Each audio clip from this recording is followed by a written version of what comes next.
Um, Good afternoon, good morning, good evening, wherever you may be around the world. I'm Sharon Megdal. I'm the director of the University of Arizona Water Resources Research Center, and it's my distinct pleasure to welcome you all to this special webinar, The How of Water Diplomacy, an Introduction to the Routledge Handbook of Water Diplomacy.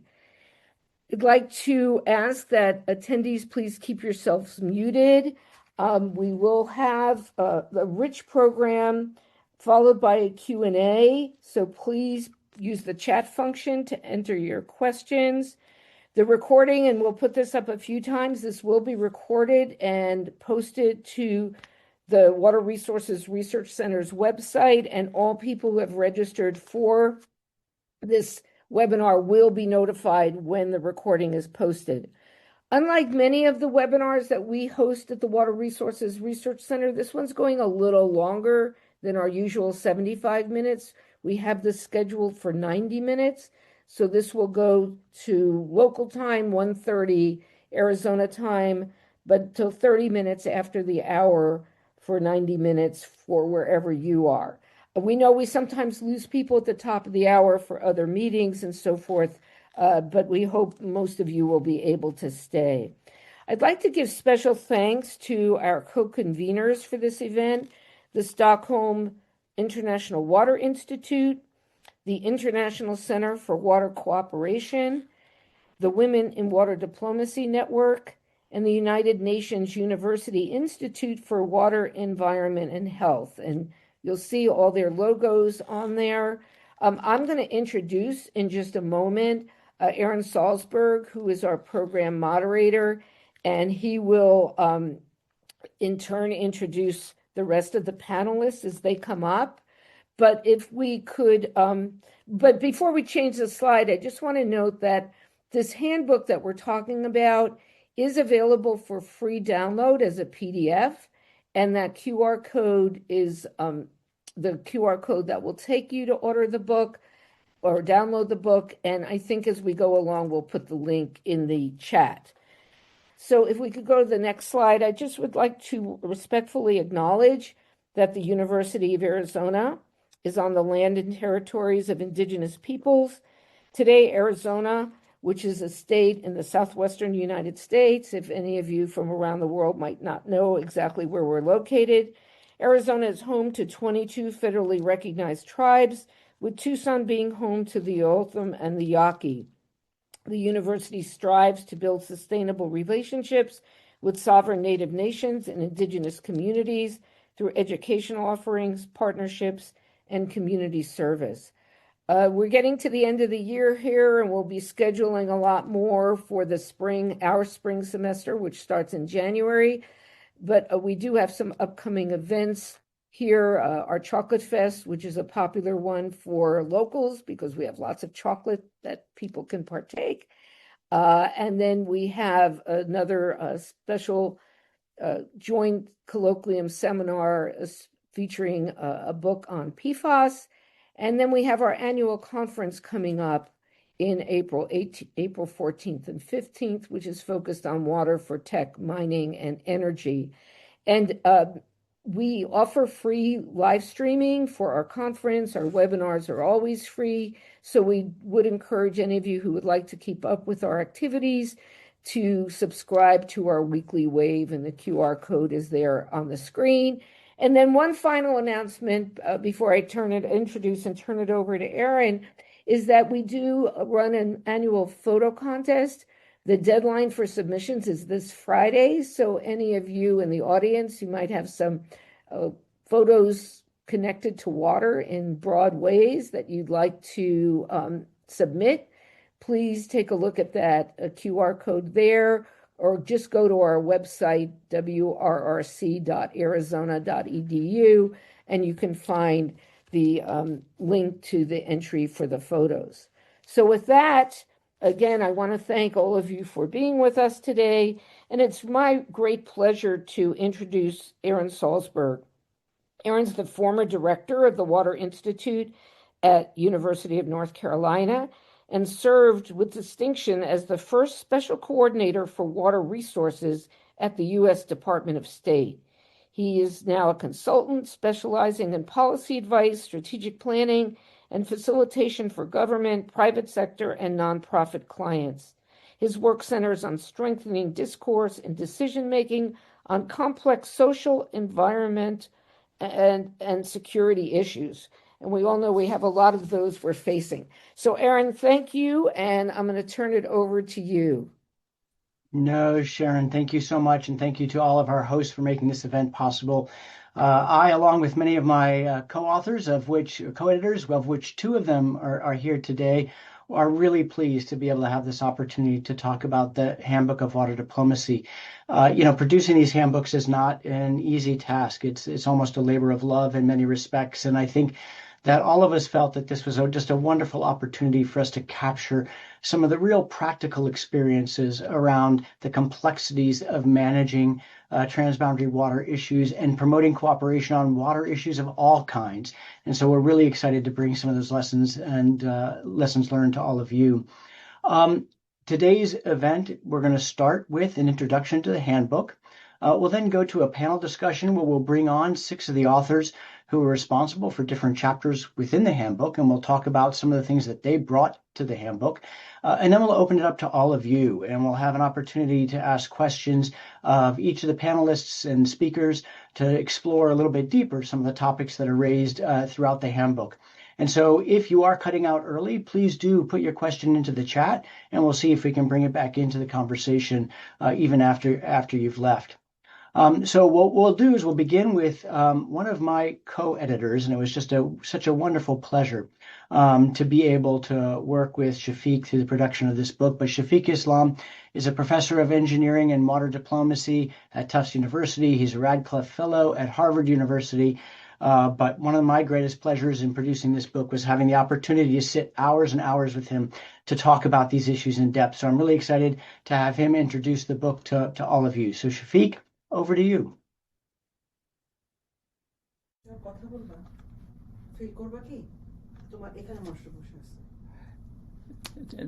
Thank you very much. Jesse, I think the way we planned it, that I will spend maybe a minute or two and then the video will come over. So let me start by thanking Sharon as well as WRRC to hosting this. This is a wonderful, basically, opportunity for us to launch the handbook formally. It has been released a few weeks ago, and we are seeing a lot of downloads. And as Sharon mentioned, this particular session is really geared towards how to. If you look at the handbook, we have 54 chapters, over 80 authors from all continents, and collectively we probably have over 1,000 years of experience. So it is not the experience, it is not the knowledge, it is actually how do we make it work. And that would be the particular focus of this session, and as we are calling, this is a living handbook. This is not just something that is published in 2025, it remains there. So let's start with the video, then I will come back to my slides. Jesse.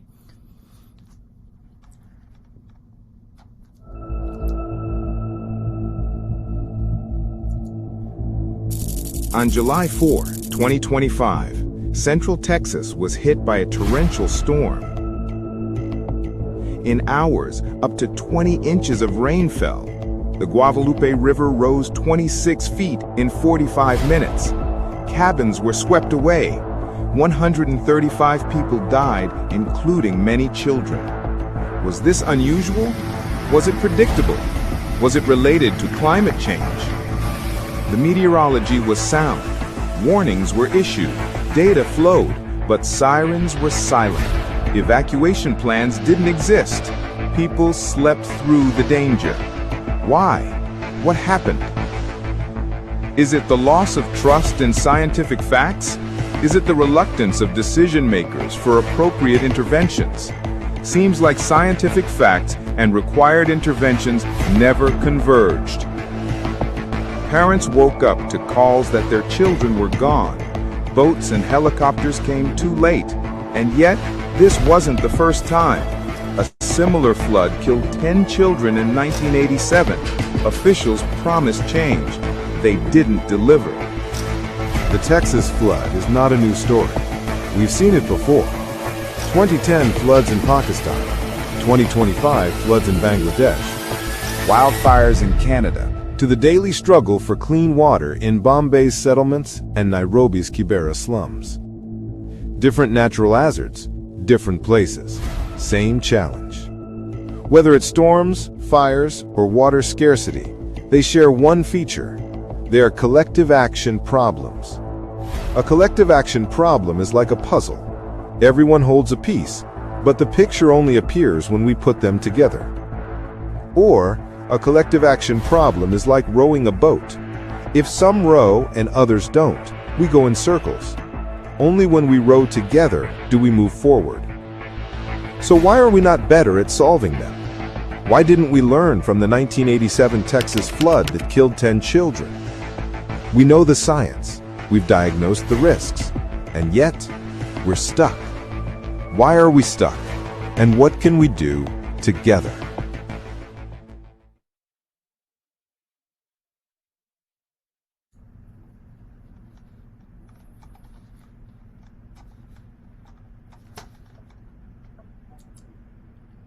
I think you're on, Shafiq. All right, sounds good. Let me see how do I get there. Just give me 1 second here.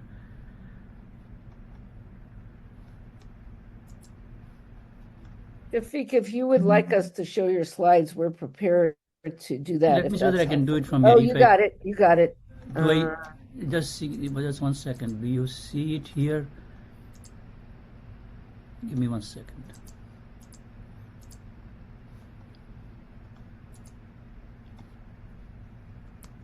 Can you see it? There you go, you got it. All right, so let's get started then. So as you have seen in this Texas flood video, somehow we are stuck. We have seen this in 1987, we saw it again in 2025, so what's going on? So what we have been suggesting really in the handbook that there are multiple communities who are important in this. In this particular case, we are saying that there are at least 4 different communities have to come together, not in equal participation, but at least in some level of engagement. If you think about this, in this particular case, knowledge community knew what was going on.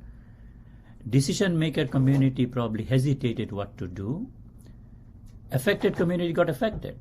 Resource community wanted to give some resources to build a siren system that was not really accepted by the affected community. So something happened in between and we saw what happened.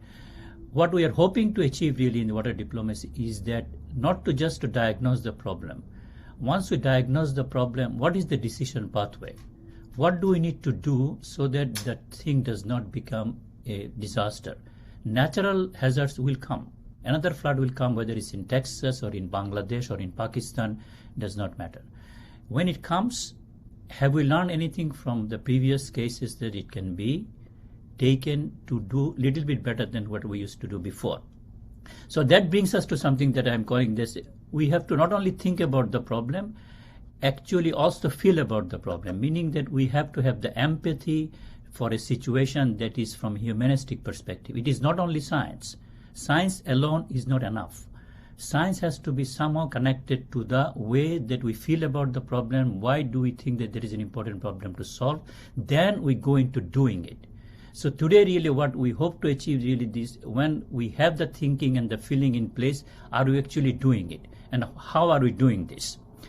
So that brings us to the first basically slide that we put it in our first book in water diplomacy. We were saying that these are problems where natural processes like water quality, quantity, ecosystems are connected with the societal system like governance, assets and norms and values, but they also really live in a really political world. So these 3 domains, natural, societal and political, will always interact with each other. If they do, what ends up happening really is we have differences in boundaries, scales and context. As a result, it becomes very complex. But saying that it is complex is really cliche. Once we have this complexity, where is it coming from? Is it coming from the uncertainty of information or science, or is it coming from the ambiguity of interpretation? How do I view flood from flooding? Flood is a natural phenomena. Flooding is when it happens in the particular community. These 2 are different things. How do I interpret flood is very different than how do I understand and quantify flood. Unless we understand these both facts, what we are calling this is idea of scientific facts and the social facts. Social facts really may not be very relevant when the flood is happening really in a forest. Not too many people are affected. Maybe the ecosystem is affected.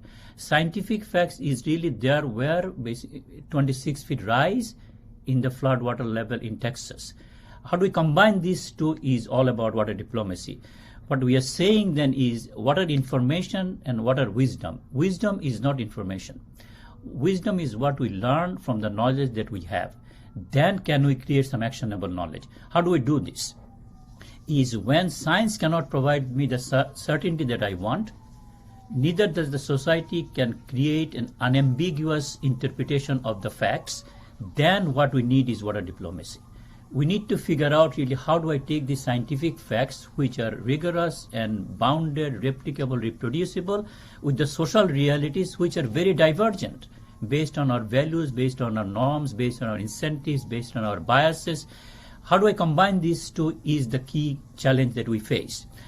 So this water diplomacy handbook, the way we are envisioning is this is really not a cookbook. It is a way to think about this problem where it's a collective vision of actionable knowledge that is co-created by the researchers, professionals, decision makers, and users, all four communities combined. And we don't think that this is a cookbook. We are only giving you certain ingredients. How do you make these ingredients into a particular recipe is very different, and you have to be conditional upon the context and the capacity of the system that we are working with. To make these living handbooks, what we are proposing that we want to connect it with something that we have been developing for last many years is Aquapedia. So Aquapedia is a water database that we have been working on for last 10 years. It is still in the making. What we hope to do is this. How do we connect these two? So this is what this first session is very important. These 6 speakers that we have, we will ask them some very specific questions that Aaron prepared. The idea here is this. How do I go from diagnosis to decisions to tools? In that order, not other way around. What essentially happens is when water is viewed as a technical problem, we go from tools to decision to diagnosis. That's the wrong approach. What we are proposing is first diagnose the problem, then find out what is the decision points, and then use the tools or the processes that we need. To do this, then what we are saying that why is this a problem? Why is Texas flood a problem? That we need to first be very clear about. And why does it matter? Then we are saying that what are the diagnostic insight I have? What insight I have? There was another flood in 1987, 10 children died, and we talked about it, but nothing happened. In 2025, another 133 people died. So what was the diagnostic insight really from 1987 to 2025 that can help us really to do some early warning?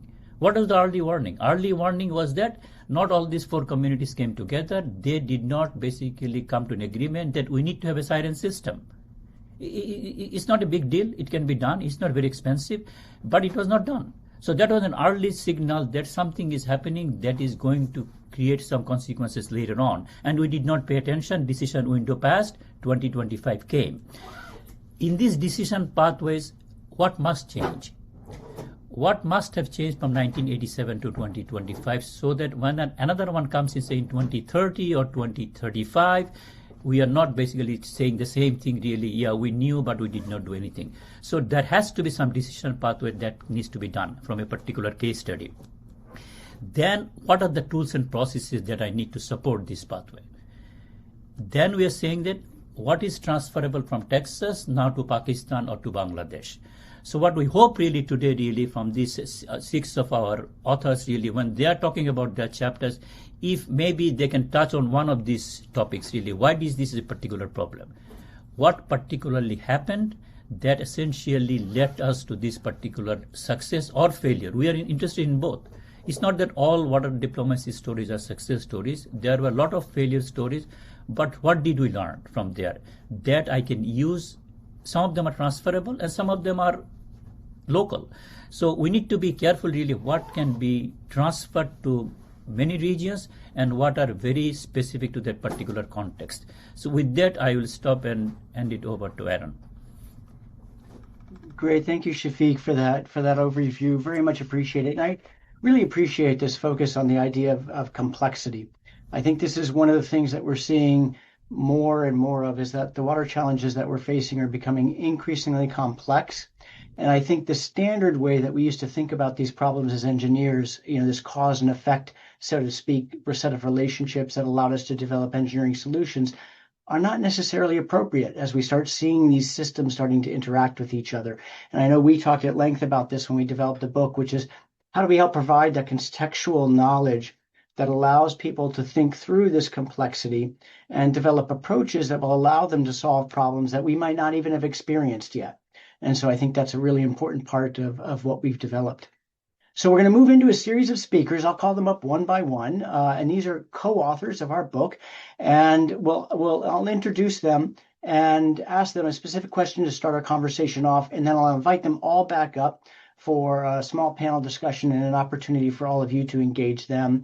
And maybe we'll start with Martina Klimes. Martina is a senior manager and advisor in climate water peace from the Stockholm International Water Institute and the Institute for Water Cooperation. And Martina, I also had the great pleasure of working with you as one of the co-editors of this book.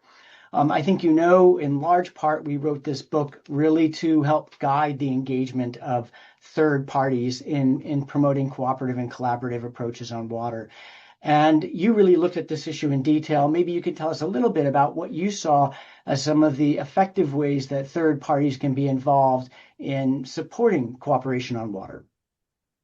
Well, thank you very much, Aaron. And before I start, I also have to say thank you very much to you, Shafiq and Kevin, for a wonderful journey, which ended with this handbook happening and being published. And I'm particularly happy that it's really open access, that anyone in the world can download the handbook for free.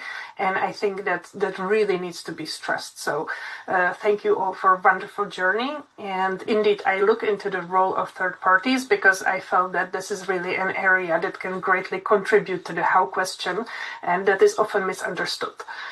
Sometimes third parties are really seen as someone who will come and who will interfere into a situation, who will really just bring negativity and who is invited when there is no other solution. So I really need to stress that a third party engagement goes far beyond formal mediation and arbitration. It is the engaged parties who actually give the mandate and who select what kind of third party support they need. And now we in the water, we often repeat this mantra that we have about 60% of the world not covered by water agreements, and we have only 40% shared waters covered with agreements, but many of them are actually not being implemented. So one of the roles that third parties can have beyond the dialogue facilitation is, for example, agreement monitoring. And I believe that that is really an area which can gain even more prominence in the current climate, as many agreements are considered to be renegotiated. For example, the agreement on water sharing between Jordan and Syria, and we have also many other examples. So I think that it's important really to stress that for effective engagement, we really need to stress that it's the engaged parties who select a third party and they give the third party the mandate that they want to share. It can be ranged from good offices, facilitation, observation, fact-finding, and here again there is a huge role that technical experts can play, technical independent experts, and also financing and monitoring. So I think it is important to have a more holistic view of third-party engagement and not to really only think of a mediator, and often state mediator, who comes in and who really steers the situation. And the other thing that we often hear from different stakeholders, that they think that the third party actually has to be neutral. I would say that we see many engagements when we actually benefit from third party having more stakes in a situation, when they, for example, have a leverage over a certain actor. But what is important is that the third party has trust of all engaged parties. And we cannot enforce trust, so it's really about shaping the situation. So it's also thinking which actor has the right combination of interpersonal skills, contextual understanding, credibility with the engaged parties, and capacities to support the process at a very specific stage. And often when we discuss success of water diplomacy processes, we usually end with just the statement that we need more political will. And here I would like to say that third parties can actually be quite effective in building environment for helping to create a better space for improving political will. And that means that they can also get in touch with actors outside of the water space, which are essential in really creating the necessary environment for sustainable water processes and water agreements. So it is really the how question that we need to focus on. And in that space that they can create a safe space for these difficult dialogues around the political will that often happen outside of the public view just because they really need that time. And we see that, I think, in all of the major basins where we have a formal process, there is always the informal side when different parties work in engaging other important actors from these countries. Next, I think timing is very critical for effective third-party engagement. We know it from other fields than water diplomacy, the concept of ripeness, when it's the ripe time to get engaged, when it's the right time for negotiation or for engagement. And here, third parties can actually help to ripen the process by maybe helping the countries to understand what could be the possible shared benefits. We often hear about it that water diplomacy can create shared benefits, but then the negotiating parties often are, but what are these? Can you help me to be more specific? Can you really show me? I think there was a report some years ago from Central Asia that the countries, by not cooperating, are losing $4.5 billion a year by not cooperating. But then the countries then ask how? Show me the very specific processes that we could be engaged on building these shared benefits. And in this, third parties can really be an effective help. And the last point I would like to make is that we often discuss in water diplomacy processes on how do we measure success. That's also a big criterion for different support from donors. So what is really the effectiveness? And here I would like to say we cannot really measure the success and effectiveness of third-party engagement on looking if there is an agreement in the end or not. Because every process is very unique, every context is very unique, and in some processes just the fact that third parties will actually get certain countries together to discuss shared future, shared problems, shared waters. It's a huge success by just starting the process and creating contacts between these countries, then only to looking into an agreement that is signed, because we need to also look for other cooperative mechanisms if maybe in the current climate countries are less inclined to actually sign a formal agreement. So I think that with this, I would like to end and also encourage everyone to really think on looking into the roles of third parties in informal processes, track 1.5 and track 2, because there is a really lot of space for different water diplomats to get engaged in. So thank you very much, and I'm looking forward to the rest of the session. Yeah, thank you, Martina. I think that's one of the hardest questions we all face is, when is it okay for us as an outside party to go in to try to help another process? And I really appreciate your point about the importance of being invited into that process and having the trust and legitimacy as you enter into it, as well as the idea, and you suggested this, you didn't say it, but you suggested that it's not one third party doesn't have to do it all. There can be multiple third parties who are supporting these processes along the way. So I hope there's some good questions at the end of this to bring in. So thank you, Martina. I think that was wonderful. So now we're going to turn to Sharon, we've already introduced her to everybody. She's a director of the University of Arizona Water Resources Research Center and a professor in the Department of Environmental Science. She too is one of the authors of our book, and she wrote a case study on the different factors that can contribute to successful diplomatic outcomes. I'm particularly happy that she agreed to do this because I'm, of course, a very big fan of how Mexico and the United States have worked together collectively to address the shared water issues for many years. But maybe you could tell us a little bit about some of the lessons you learned from your chapter. Well, thank you, Aaron, and thank you for the invitation from the editors to contribute a case study. And it is chapter 43. It's a long table of contents for this book. And I'm going to ultimately recite a list of the factors that I identified as contributing to successful outcomes. And why I really welcomed writing this chapter or contributing this chapter and speaking about the U.S.-Mexico International Boundary and Water Commission, my thoughts on this about process, about the importance of process, so building on Martina's comments, really developed over a period of several years as in a hybrid setting. Yes, I am a university person, but I've also been in decision-making roles. For 12 years, I was on the board of a large water conveyance system in the Colorado River Basin. So some of my findings or observations are based on experience and observation from afar, maybe a third-party observation. And I'd like to note also that in the chapter, I put my discussion in the context of what are called wicked water problems, these big problems that are not easy to address. And as academicians, as speakers, we often talk about the problems. We know the problems really well. And then we want to get into the solutions. We want to identify solutions.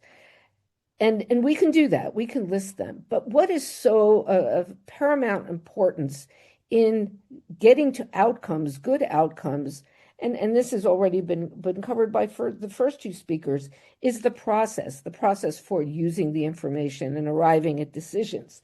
So in my short case study, I offer 7 factors as contributing to successful outcomes, particularly in the U.S.-Mexico, but certainly not only.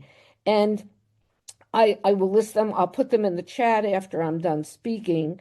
And the first one is a functioning mechanism for cooperation, including knowledge co-production. And I remember when I spoke to these in Stockholm, at Stockholm World Water Week in 2024, I said, this goes without saying, but sometimes you have to say things that should be obvious, because it's not always the case that there exists a mechanism, or sometimes there exists a mechanism, but it isn't functional. And so this functioning mechanism for cooperation, including knowledge co-production, is extremely important in the U.S.-Mexico International Boundary and Water Commission, is a very good functioning mechanism. Now, Martina also mentioned the word trust, and I have as my second factor mutual respect contributing to trust. If the parties don't respect each other, it's very, very hard to build trust. Trust is very easily shattered, and then it's hard to recover from that. Now, involvement of interested parties, of stakeholders, that's already, Shafiq already covered that in his slide about the affected communities. Good communication, again, that goes without saying, but sometimes let's take, bringing technical science, engineering information. Sometimes it isn't communicated in the most effective way, or people are not proactive. Number 5 is also a pairing of persistence and patience, that sometimes you just have to stick to it for a while and be both patient and persistent at the same time. Now, number 6 is the one that gets the most nods of the heads, or people really respond to well, and that is eating with your partners, getting to know your partners over a meal, breaking bread, and so forth, getting to know that everybody's a person aside from their job. That's really important. And last in the case study, and I'm going to add 1 or 2 more very briefly, is leadership. We need leadership, people willing to take on these issues, deal with these issues that are very, very hard often, but without that leadership, often we can't make progress. Now, an additional factor that I often speak about when I give presentations is transparency, that having people be able to understand the processes, the information, the sharing of discussions and so forth.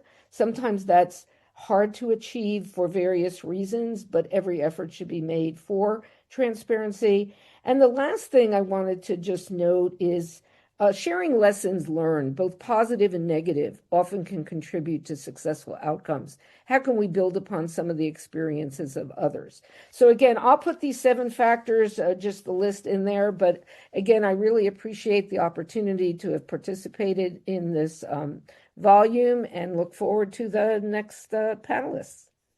No, thank you, Sharon. I hope it comes through that one of the key messages of this book really is that process matters, and in fact, at the end of the day, the fact that arrangements, agreements between countries are a great outcome, and they're a great measure of the progress that you've made. but in reality, real cooperation happens if you've institutionalized a process where partners can work together cooperatively to solve these complex challenges. And that includes the internalization of data. It includes communicating with the public. It includes all the things that Sharon described. And so I really appreciate your coming back to that focus on process and some of the things that you saw made success work. And so I really appreciate that. I'd like now to turn to Burcu Çallı, and Burcu is a water diplomacy expert at the Turkish Water Institute, and you too are one of our co-authors, and you talked a little bit about the challenge that many of us all face, and this is the one that worries us the most, I think, is how do we get the participation of upstream countries in transboundary processes? How do we fully get them to engage? And are there lessons that could be learned from some of your experiences on Turkey's engagement on the Euphrates-Tigris? Okay, thank you very much, Aaron. I'm not sure if engaging upstream countries is the greatest challenge. I'm not sure about it, but so let's discuss about it a bit.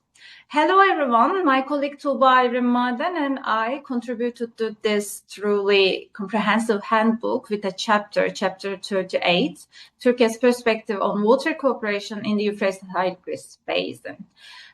We are both women water diplomacy experts who have long been involved in negotiations, track 1, 1.5, or track 2 diplomacy activities in Turkey's transboundary basins. So a short answer to this question can be for getting active participation of riparians, be it upstream or downstream, maybe we can include more women like Tuğba and me. That can be a quick solution to many problems, I believe. And with all due respect to the question based on our work on the Euphrates and Tigris basin, I must offer a slightly different perspective and perhaps a reframing of the actual challenge. I think the assumption that the upstream countries inherently don't want to enter cooperation or transboundary process oversimplifies the motivations and concerns of the upstream countries. Or it might be an old phenomenon, a phenomenon of the past, I believe, because my experience and my research challenged that a bit. Why? Because in the face of the climate change and emerging challenges, the largest factor defining the future of the basin is shared vulnerability. So upstream countries not only want active participation in transboundary processes, but they also want this participation to be meaningful and mutual. Downstream activities, their efficiency, their responsibility, and their sustainability have a serious impact indeed on the entire basin. And yes, definitely they also impact upstream countries. So yes, upstream countries require active participation in transboundary processes, first to ensure that downstream countries also manage their waters efficiently and responsibly. Because I believe that we mostly forget that in most basins, there is enough water for all riparians as long as we manage the resources efficiently. In many of the cases, the main problem is mismanagement and irresponsible or inefficient use of water resources. Yes, the upstream countries do want active participation, but they want it to be about shared responsibilities, not just unilateral demands. I think that's the key. So based on our chapter, which showcases a successful dialogue process between Turkey and Iraq and beyond in the basin, Euphrates-Tigris basin, we can ask how can this be achieved? For any transboundary process to be effective and achieve this mutual participation, I believe that there is a fundamental need for holistic, realistic, and science-based understanding. So any successful process, any successful transboundary cooperation process must be built on shared responsibilities amid shared challenges. This is the way how we can get the active participation of a basin country, whether it be upstream or downstream. And, we all know that it's not like in the old days. It's not anymore possible for so-called hegemons to deal with the current changes based on their technology or human capacity or finances or any kind of superiority compared to their neighboring states. This needs to be done in a cooperative way in today's world. Moreover, cooperation over technical projects, technical issues is not enough alone. So transboundary processes today also need to be conducted in parallel with the development of institutional capacity to absorb the risks, challenges, and change. So we need to also talk about legislation. We need to talk about the administrative structure. We need to also talk about the local actors, civil society. So this leads actually directly to the core vision of our chapter and indeed the key lessons of the entire book. First, long-lasting cooperation depends on relationships and dialogue and learning. So we need to keep talking. We need to keep learning from each other. Since we submitted this chapter, there have been enormous positive developments in our basin, like a framework agreement between Iraq and Turkey, the end of war in Syria, which was quite an amazing thing, and a new regime also in Syria. So continuity of dialogue is important. And lastly, a context-specific approach, as also stated by Shafiq and Sharon, a context-specific approach that takes the conditions of the very specific basin is needed, so that if we just focus on improving our dialogue and efficiency and capacity, I believe that both downstream and upstream countries are ready to get engaged in transboundary processes. Well, thank you so much for that. It's a very optimistic view. And I think it's already generated questions. And so I know this is one that's going to raise a lot of interest. I mean, I think this whole idea of how does cooperation exist within a growing environment where authoritarianism, the lack of interest and support for multilateral institutions is declining is a real challenge and something that we're really taking on. And actually, I'm really happy to introduce our next speaker. And this is Sogol Jafarzadeh. She is a UN Government Relations Coordinator at the United Nations University Institute for Water and Environment and Health.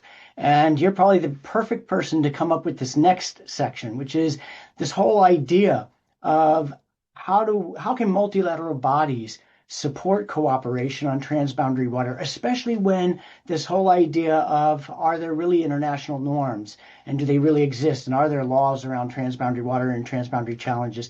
How can multilateral bodies really support cooperation?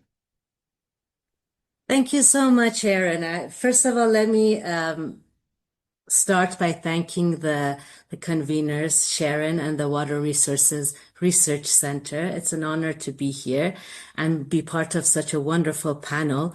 So many great points were raised and so much to discuss, really.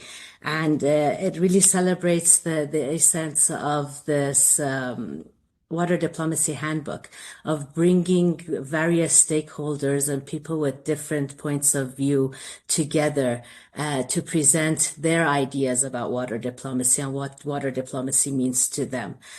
Coming to the question you posed to me, International norms on transboundary water, such as we have in the UN system, the UN Water Courses Convention and the UNEC Water Convention, which you all know about, they are all essential because they provide a common framework for equitable and sustainable water sharing.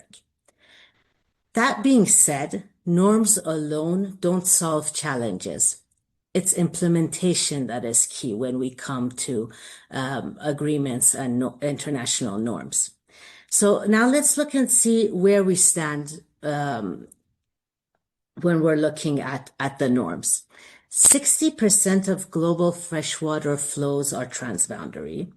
They're shared between 153 countries. Many rivers, so many aquifers. The only real means that we have that we measure success or progress in this field is SDG 6.5.2, which sort of captures the operational cooperation agreements between countries. Now, according to the UN water reports, something close to 60% of these basins or shared water bodies have some sort of agreement. Yet we have seen very little progress since 2017. So creation and reaching a common understanding on these agreements has decreased. If we come and look at effective cooperation at basin level, which is again up for debate what effective cooperation means, we see around 28 to 30% of these agreements really doing what they're supposed to do. The numbers are much worse when we look at groundwater aquifers. Agreements in that space are very rare, even though we know how much groundwater means when it comes to mitigation of climate change effects and importance of food security in many regions. So what to do? What is the role of multilateral bodies and how can they help? I would say it's three ways they can really make a difference. One is to bring normative legitimacy to these agreements and support the parties to move forward on their cooperation.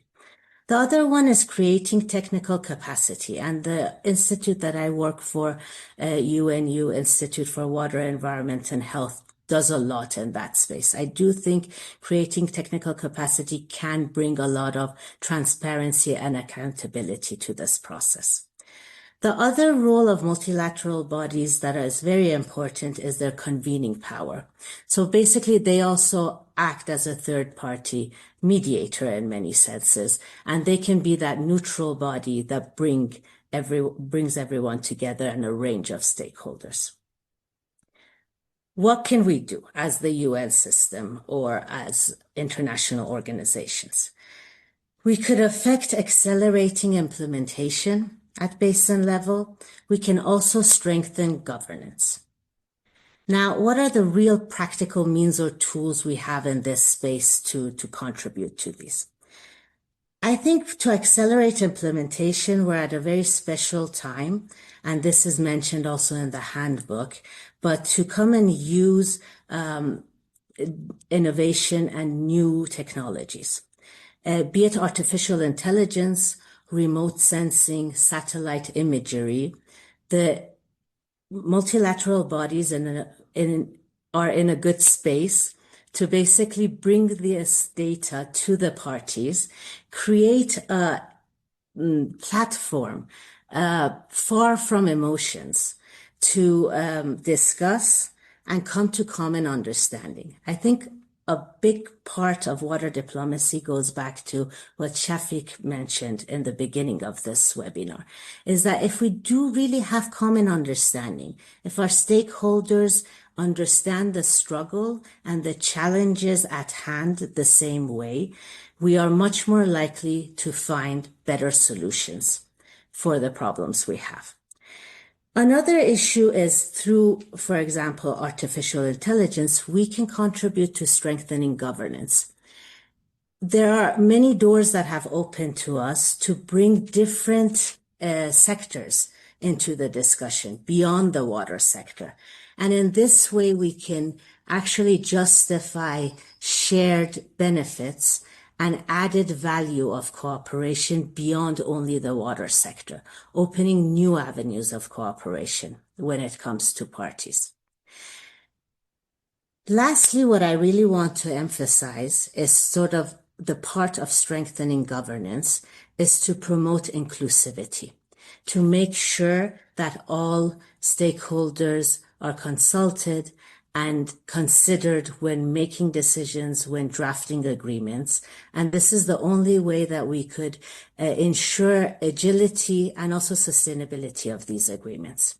Now, today in this panel, and as one of the co-authors of the Water Diplomacy Handbook, I'm also representing the Women in Water Diplomacy Network here. And this network is really a community of practice to make sure women are represented at decision-making, not only women, all the marginalized voices that need to be heard to make a difference when it comes to decision-making. And I think multilateral bodies can have a huge impact in this. To make sure that processes are inclusive. We know that once when women are represented at the table, all other voices are also better heard and our agreements are more sustainable. I will stop here and hand it over to you, Aaron. Thanks for the opportunity. No, thank you, Sogol, for mentioning that. And there is a chapter in the book on gender and integrating gender into these types of challenges and problems. But I appreciate in particular 2 points that you mentioned. One, the term normative legitimacy, which I think does have a great deal of weight when it comes to driving parties and creating that political will. And we'll get back to that because there's a lot of questions around this. But creating that political will to get parties to the table, I think that normative legitimacy does play an important role. And that idea of building a common understanding, creating that platform for partners to engage in an even way. So 2 very important points, and I appreciate you bringing them to our discussion. Now, I'd like to ask, we've talked a little bit from an outside perspective. Now we want to move into an inside perspective. And as many people don't really realize what goes on inside the negotiating room once the doors close. We often hear stories about this, but very few of us get to participate inside these negotiations between governments over some of these very, very challenging issues. So I'd like to introduce Zodwa Dlamini. She is an independent consultant and a former chief delegate and permanent representative from the Lesotho Highlands Water Commission. And what I'd really wondering, we hope we can hear from you, is for people entering this space for the first time, what are some of the ground rules that they should observe as they go into a negotiating process? So Zodwa, over to you.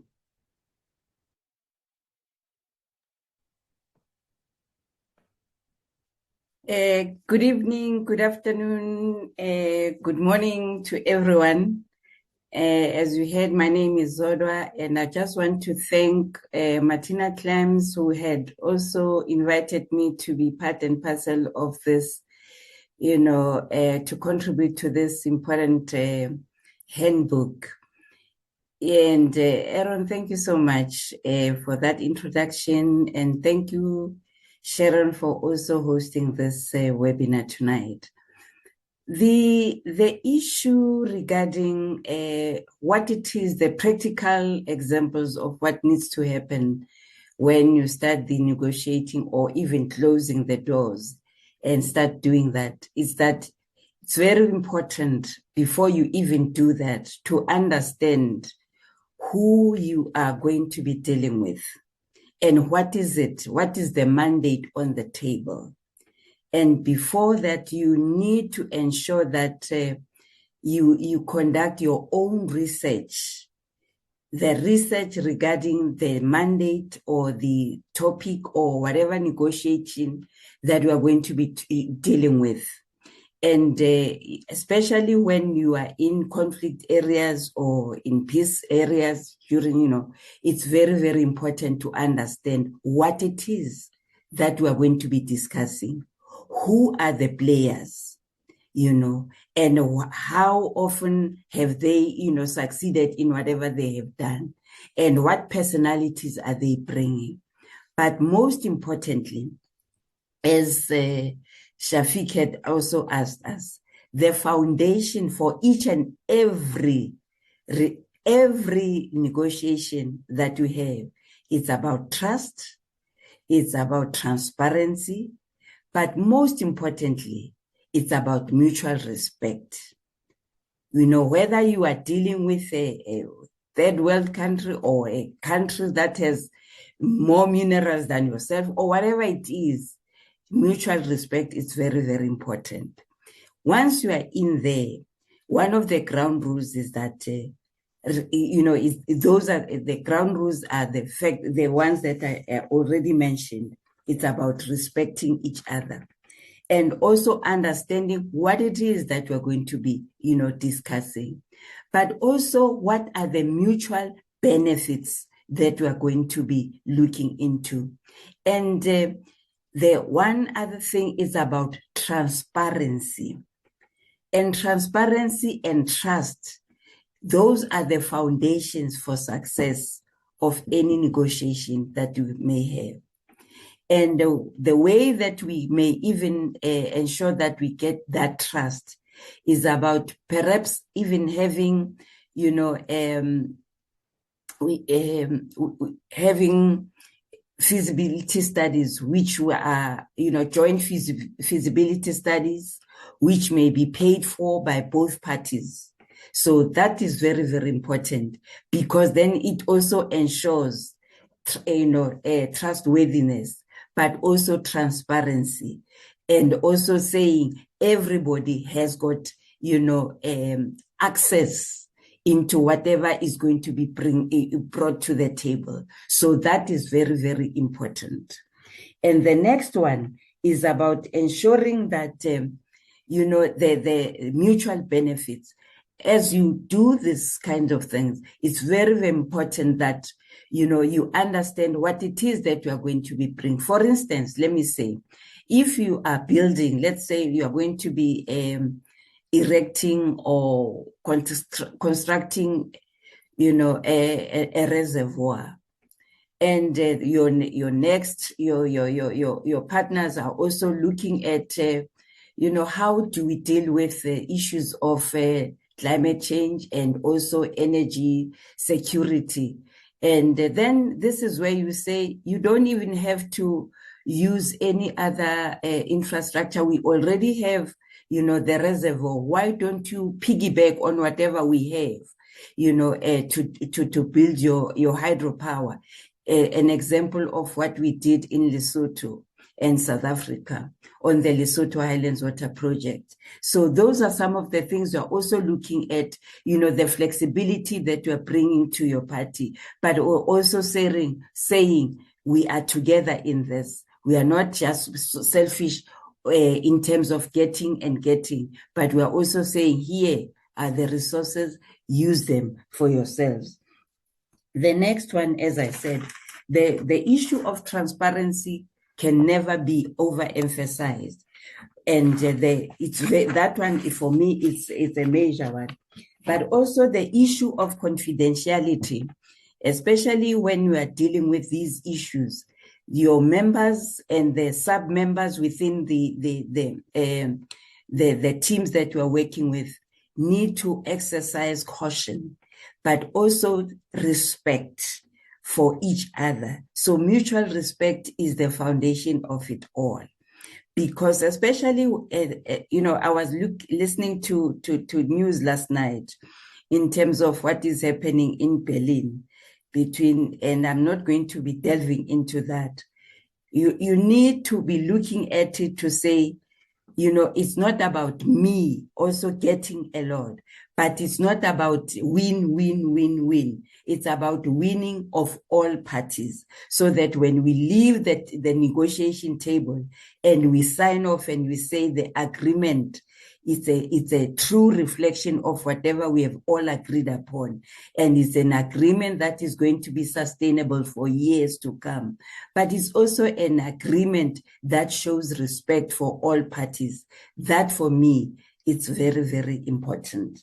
And the next one is about the powers. We need to also ensure that when you bring people to the table, bring people who have the mandate. The mandate being, you do not need to be always going back to say, I need to still go to my principals. Your principals need to already give you the powers, and the powers you need to also be shared, with all the parties that are negotiating.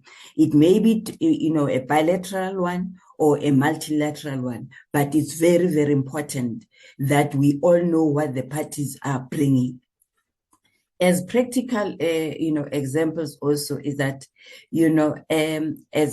as you continue to negotiate each resolution, it's very important that you sign off on that resolution, because people have a tendency to forget, to choose to forget what they have agreed upon yesterday.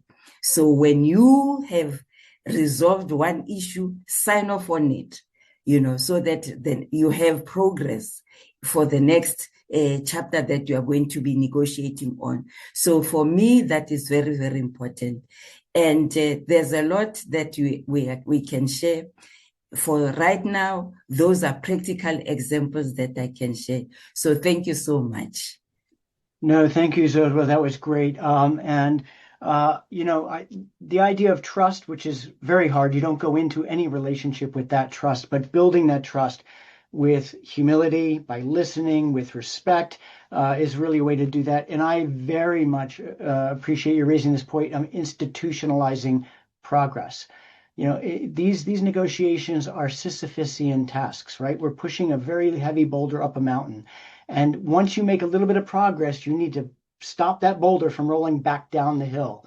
And by signing little agreements, by signing MOUs, by somehow institutionalizing that progress, you can capture those moments of success and you can build off of them. And that's part of what we talk about in the book, is maintaining this cadence of cooperative events, creating this cadence of cooperation of success that builds a spirit and the political will for continued success. So really appreciate you raising that. Now I'd like to introduce Yomiko Yasada, and Yomiko is an independent consultant and researcher. She's a visiting researcher at the Research School on Water Cooperation at Uppsala University and at the Wuhan International Water Law Academy affiliate. And Yomiko, we heard this raised a couple of times so far, but the idea that there's a lot of knowledge and expertise within the water sector. We know that we're facing perhaps a generational gap that's starting to arise. Some of us are now moving on, and the next generation is now starting to move in. How do we facilitate this transfer of knowledge across the sector, but in particular to the next generation of water professionals? How do we bring water diplomacy into everyday work of water professionals? Thank you very much, Aaron, for the question. And thank you, first of all, for Sharon and the organizer for this webinar to invite me to this great lineup of the panels.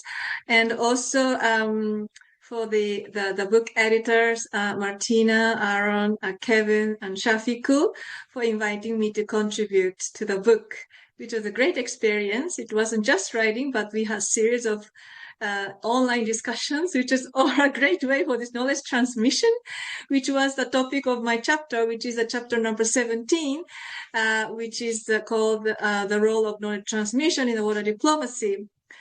And it's important to recognize that knowledge exists at different levels and people. It is not only in the old people, certain people or decision maker that has knowledge. It exists from within the local community to national government, from academia to the NGOs, youth, women, and indigenous people. And it really needs to transfer up and down in a different cascade of the governance, but also from left to right, from different interest groups and so on. So it's really important to keep this in mind when we talk about the knowledge transfer. Now, there are three types of knowledge groups. One is like an information data that is out there. Maybe it's in the database. You can get it mostly like online. And then there's also knowledge about how to do certain things, how to approach something. And this can be technically or socially. These can be also captured into like the case studies, lessons learned. You can, on this book, it's all about this how to do. So there's a lot of books, but this book is very special, I would say. And then the third type is experiences and lesson learned. And I would say this one is a little harder to get just from off the shelf from the internet, because a lot of times you learn from actually failures, not only success. Success stories are always written, but nobody wants to write about the failures. And then also in the transboundary water negotiations and discussions, a lot of things are sensitive, and people do not, and they are not allowed often to write about sensitive things. So these are the things that you need, a human touch, human connection, and you need to go and meet people for the knowledge to be transferred. So to make them really part of everyday life, of course, most direct way is to do like the on-the-job training. You know, you join the government and you take part in negotiation or the conferences, and you learn from these people as well. But also there can be combined from different approaches. So I want to introduce different approaches and then get to the more in general, and then come to the question of the youth at the end. So there's all kinds of knowledge portal database. First of all, publications. These are really useful in gaining information, data, how-to knowledge. Some of them have really nice interactive tools, like the GWP's Water Knowledge Hub includes toolbox, and the community that is very interactive. There's also these knowledge sharing events and conferences, online and offline. Online, we are just now, as we speak, participating. And then, you also see a lot of chats going on. That's a really great way for knowledge transfer. And then in the transboundary water context, there's often dialogues. These dialogues can be at the basin level, regional level, or community level. Different levels can have a different connotations. Perhaps at the dialogues at the basin level can be very focused on one water body, whereas a regional dialogue can actually really bit like lift up the issue from specific basin issues, but for the region. And it's not just a talk shop. It often also aims for advocacy or some kind of development or policy change, or to enhance the cooperation. The good example I can give you is a regional dialogue on Central America on transboundary water, which has started in 2019 and started from the dialogue between the governments, the water focal points from the Ministry of Water Resources and the Ministry of Foreign Affairs, the diplomats, to really discuss and exchange and what can we do together in the region. And the early days of dialogue was a lot of lessons learning from what's happening in the other regions. And there was an introduction of the Southern African Development Community, SADC's regional protocol on transboundary water that inspired participants. And then they said, well, why don't we also have a regional protocol guidelines for Central America? And after 5 years of this dialogue, they developed actually and adopted this regional guideline on transboundary water at the ministerial level, which was a huge success in terms of policy development. And throughout, of course, this, a lot of knowledge has been exchanged.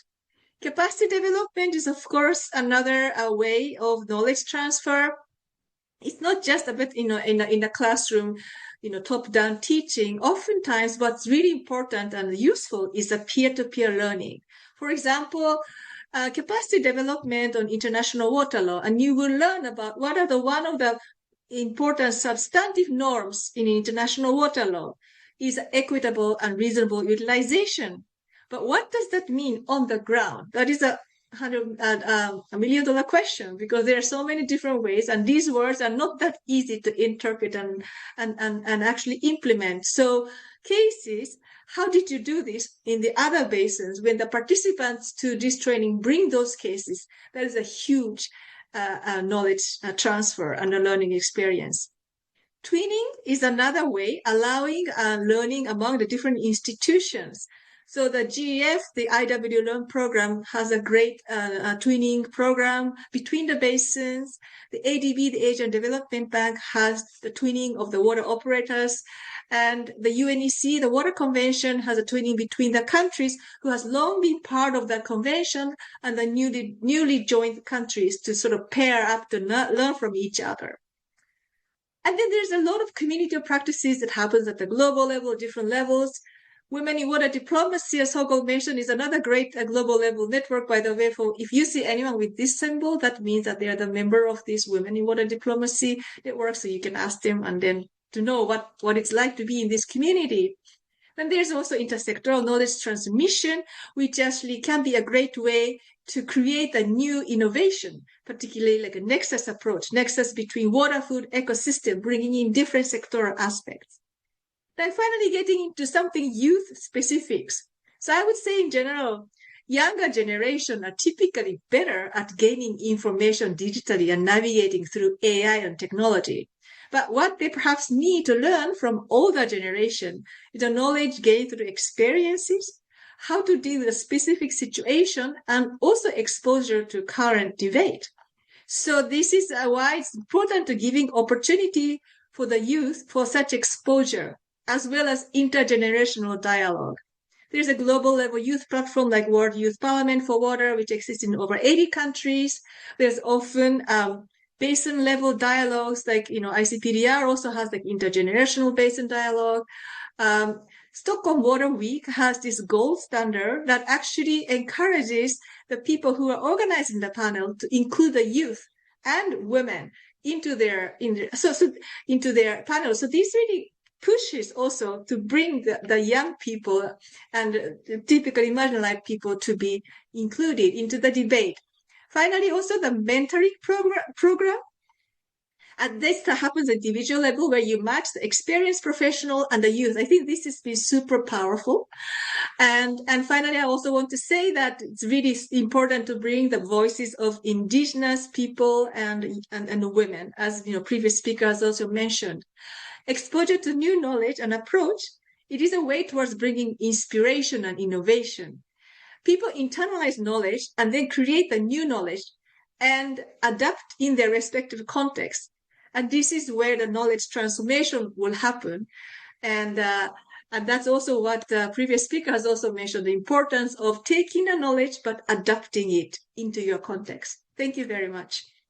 No, thank you, Yumiko. And just a couple of reminders. One, and you mentioned this, and I really appreciate that. This is, as Shafiq said at the very beginning, this will be a living document. And all of you will have an opportunity to contribute some of your experiences to the growth of this document and our ability to educate others on this issue. So I think that's wonderful. Your point about on-the-job training, I could not agree more. But I also want to emphasize, for especially for our young professionals out there, the art of water diplomacy can be practiced at all levels and in all spaces. I know that sounds a little bit strange, but for me, one of the most important growth experiences I had as a young professional was I was a mediator in the court system. And I spent many years mediating disputes, either civil disputes or criminal disputes. And when you sit down in between parties and try to resolve disputes, even at a local level, it starts to build those skills to be able to engage at the political level. Because I think you're right, Yumiko, it's very hard for people to get into what are a very limited number of processes that exist at the global level around international waters. So a real challenge, but thank you. I'd like to invite all of our speakers back up again, so please turn on your cameras. Shafiq, you can come back and join us as well too, and hopefully they can pin us all back onto the screen. And we have just a few minutes for a couple of questions, but I do want to push on one that came up in a number of the questions online. And we kind of skirted around the issue of politics. And so I think many of you have read the chat, and so I want to come back to this one in particular. But that is, this idea that, look, there are upstream and downstream dynamics, or one country versus another country dynamics that are guided by political or broader security interests that are not necessarily dictated by water. And so how do you manage those types of obstacles to cooperation, right? Because that's a much different type of scenario. But maybe, I'm gonna pick on Martina first on that one, but then I'm open to others who might want to step in. Well, thank you, Aaron. And first of all, thanks everyone for really inspiring talks. And on this, I would like to start with one simple thing, and that is we always refer to countries as a one homogeneous unit, but we really need to understand that there are so many different fragmented interests within one individual country, and even within special individual ministries. So I think when we start thinking about the politics, we really need to unpack who are the individual actors within this country, and we need to really understand very well the internal landscape. So I would say this is really the first step to start. We should not, and I think that really was shown in Burcu's presentation when she argued that, there are different views in Turkey, maybe on the way how we think about the water collaboration with our riparian neighbors. And so I really would like to encourage us first to look beyond just the country name and look into the different types of stakeholders and start thinking about this. But I would also like to hear what my co-panelists think about this. Burcu, can an outside party ever truly understand what the internal interests might be of these parties who are engaged on shared waters? My experience tells me no. It's really not easy because most of the time things are quite complicated, although Sharon said that everything is complicated.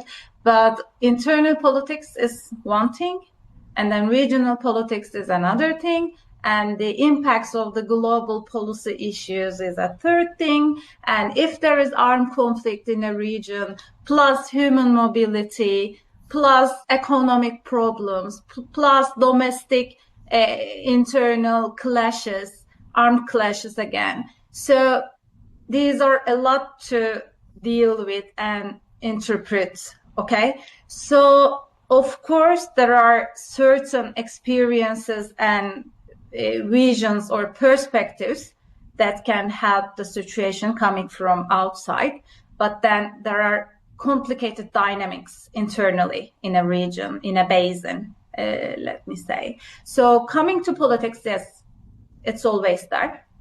And that interdependency between security and water, yeah, it's there. Between trade and water, it's there. But then, as you said, I'm optimistic because there is always a room to push the parties to cooperate over all these issues. Because it's in the benefit of all the parties, all the stakeholders, and also the countries, political groups. Yeah. As much as you can engage different actors into this cooperative thing, then they understand, they see the benefits of cooperation and collaboration. So that's the secret. Interesting. So, Sharon, I'm not sure I always see that case. And I mean, you've spent a lot of time with, another set of countries where we have one hegemon versus a non-hegemon, so to speak. Yet they're able to see cooperation on a lot of fronts when it relates to water. What's kind of your view on what built the foundation for that cooperative behavior? What allowed that to happen? Was that a political consensus on the need to work together? Was it the scientific facts? What was it that brought countries together? So, Aaron, are you specifically asking about U.S.-Mexico or others? I thought that was where I was heading, but yeah. So, thanks for directing that to me. So, I'd like to maybe say a few words about this at two different levels. We've seen at the U.S.-Mexico border, because we have that number one item I mentioned, a functioning mechanism that is set up by treaty, actually, in an equivalent way across two different countries that are of different cultures, languages, economic situations, and so forth. The whole organization of the International Boundary and Water Commission was set up to be equivalent on the two sides of the border. And so you have scientists, engineers on both sides. And I think because it's functioned effectively since 1944, it's managed to weather some of the changes that occur. Yes, we have immigration debates and differences, and we have other differences, drugs and so forth. But yet this organization has continued to function. Now, things change. There are ups and downs as to things. But fundamentally, I think it's managed to exist. I have observed very closely, and I saw we had at least one person from Palestine here. And that's where I talk about you may have an organization that exists on paper between two different countries, but does it function or not is a real question. And so I think if you have the functioning mechanism, it can weather ups and downs in politics and focus on the water. But the other element I want to very briefly mention is that politicians, people in policy, political roles, believe they're reflecting what the people want. And I keep saying at the local level that it's really up to people to become informed. I'm passionate about that so that they can influence the decision makers. And so it's very important for people to stand up and speak and be heard, and it goes to all the things we talked about here. This is a very, very complicated question, but I'm going to take advantage of having the microphone to just note that there was also a question about disasters. And we had a big disaster in 2010 along the U.S.-Mexico border of a big earthquake.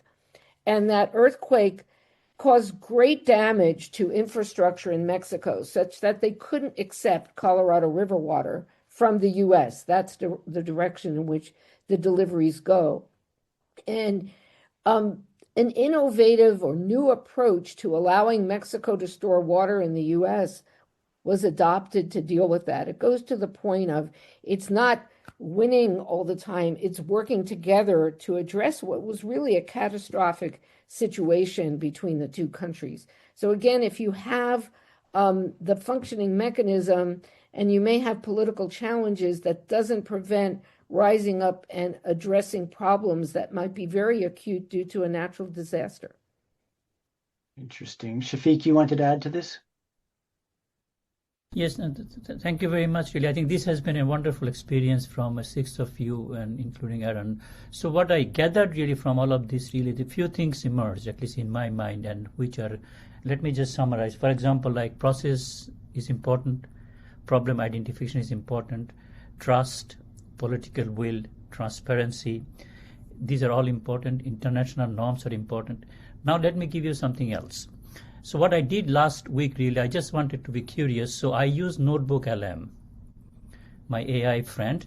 So I uploaded few chapters, including Sharon's chapter, and I gave it some basically structure from the book, that what are the concepts that we are proposing in the book, what are the challenges that we are facing, and what are some of the case studies. One of those case studies was Colorado. Another one was Shukumarji, a small community scale from Himalayas. What it came out with, really exactly what we are talking about here. It told me that, yeah, there is a problem with trust, there is a problem with political will, there is a problem with scientific uncertainty, but that's a very superficial analysis. Then I say, look, this is not a challenge. This is a symptom of a problem. What you identified is the symptom. Symptom is not a challenge. What are you telling me? So it basically says, yeah, I made a mistake. So what happened really, AI can mirror a lot of things which are obvious at the surface. A trust is a problem, we know. And international norm is a problem, we know. And we know exactly what happened in the Indus Water Treaty. It was suspended, it led to war. Now a lot of things are going on in between.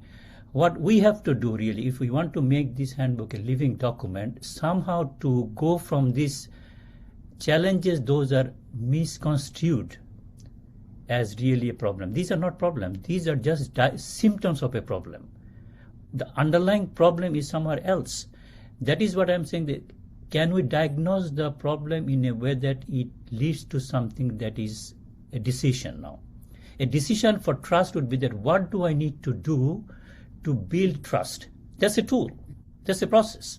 So if I identify that, look, trust is a basically missing ingredient in this particular problem, then I need to build trust.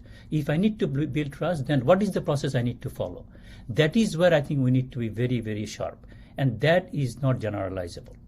What is generalizable is that trust is missing. Fine. But that's too obvious. Context is important. It's too obvious. How does context matter? So this is what my plea to you. So I'm going to write these things in the weekly column that I write. So I will put my thoughts in the Substack, that what was my interaction with LM. What would be nice, I think, if as a collective group of people if each of us go to our chapter and see really what did AI do right from my chapter? What did it can it get? What can I offer as a human which is more than AI? In this particular context, like for example, if now Bruce Monto says, look, I look at Euphrates and Tigris, and this is what AI is telling me, what the case study that I wrote, what can I offer which is different? And that is not only contextual, but also some of these are generalizable. That would be extremely powerful for the handbook. So with that plea, really, I think this is my request, that if we want to keep it living and keep it more universal over time, so that even when we are not here, so like what Yoshimi is saying, that basically how do I transfer that knowledge to next generation, that would be very powerful. So Shafiq is giving us all homework. And it's an important point to recognize that while we view all this from a water lens, a lot of these problems are not rooted in water. And so understanding the way systems work and understanding what boundaries mean and understanding what personal relationships mean is all part of this process, and how we strengthen institutions to be able to address these challenges is really at the core of this. I know we're going to have to go, and I have to turn it over to Sharon in a second, but I do want to give Sogol, Zodwa, and Yomiko a chance to add anything else based on the questions that they've seen. So maybe we'll start with you, Zodwa, if there's anything else, and then Yomiko, and then to Sogol to wrap it up. Zodwa? Anything you would like to add in response to the questions? I guess whatever I can add is that it's very, very important to ensure also that your team, the teams that you bring in, are also, diverse and inclusive, and ensuring that, as I said, that everyone, brings their strength to the table. But as, everyone has been saying, that the issue of mutual respect is very, very important, but also bringing people with, calm temperament, but also people who know exactly what it is that they're bringing to the table in terms of, the issues that needs to be discussed. For me, that was very, very important. That when you negotiate with another team, we come. It's not about where you come from. It's not about your political, strength. It's not about your economic strength. We all start from the same baseline. Thank you. We've only got a few seconds left. Yomiko? Thank you very much. I'll be quick, just responding to this issue of, upstream, downstream, and, what happens in the contentious cases. I mean, of course, it depends what approach can work, depends on the context, but maybe a couple of approach I can also suggest is to maybe focus on the common threat. And often the common threat to the climate change can affect all the different countries in all of the basin in different ways, but is a common threat, and that debate around that can also be a one way to sort of come to the table and discuss together. And then another approach is to lift the basin issue, not to focus on the basin, but lift the conversation at the regional level and do the regional dialogue. Because at the regional level, when you have such dialogue, it is a little bit easier to agree on the importance of cooperation rather than just focusing on one basin. Thank you very much. And Sogol, and there were some questions related to water quality and things like that. And I know, Sogol, you've been involved in processes to deal with that, but anything else you want to add to the questions that you've seen? I think with the very little time, the only thing I can say, I do think water diplomacy, it's part art, part science. And the art part is really human relations. So I think we need to invest really in the trust and in the people that we're working with, not only between parties, but also trust within the own team, as Zodwa mentioned, and it was mentioned in different parties. So we really need to invest more in the people that are dealing with our water. Thank you. I think we could have another several hours on this concept of trust. As a former government negotiator, we want to have trust in the process and trust that our partners will be respectful and deal with us in an honest and transparent way. That doesn't necessarily mean that we trust them. And so that's an important distinction. And I think that comes out in the book in several places and is a thing for us to all think about. There was another point about that Pintu raised about using building social cohesion as a means of overcoming some of these political disputes that might exist at a higher level. And that's absolutely true. And there are good examples of that. And we should definitely talk about that. Very rich space, obviously. But Sharon, I know we're out of time. I'm turning it back over to you to bring us home. Well, thank you, Aaron, for your masterful job at coordinating such a large panel. It's not easy, but we did want to touch on several of the concepts and invite authors, hoping that this is the first, maybe, of a series that you may do, touching on that. And I want to thank all those in attendance. I, too, am wearing my Women in Water Diplomacy clip or pin here. People, we need to figure out how to connect with each other effectively. I think, Shafiq, I've been getting all kinds of people wanting me to be on Substack and getting their stuff. And I think I don't need more emails. So maybe, Shafiq, you can tell us how to participate in a way that works with us to follow you and to follow each other. And I guess I just want to leave with a thought of the day, because we could talk for hours. There's no question about it. But key to this is listening. I think there's really an importance to listen to each other, whether it's to young people, to people from different cultures, indigenous people, women, whatever, is to listen. And my observation is people are turning off their ears, especially in these politically charged times. So I think where we go I'm not sure AI does the greatest job listening either, as you just described. So I think we have lots of work to do. I look forward to contributing what I can to having this be a living document. And I really do want to thank all of you who have tuned in. We will post the recording. And I wish everybody a good day, good evening, good holidays, Happy New Year, all those things. And I look forward to further collaboration. So thank you all. Thank you. Thank you, Sharon. Thank you. Thank you. And to all of you authors for your contributions to the book. We really appreciated it. And it really made it a richer experience for all of us. So thank you, guys.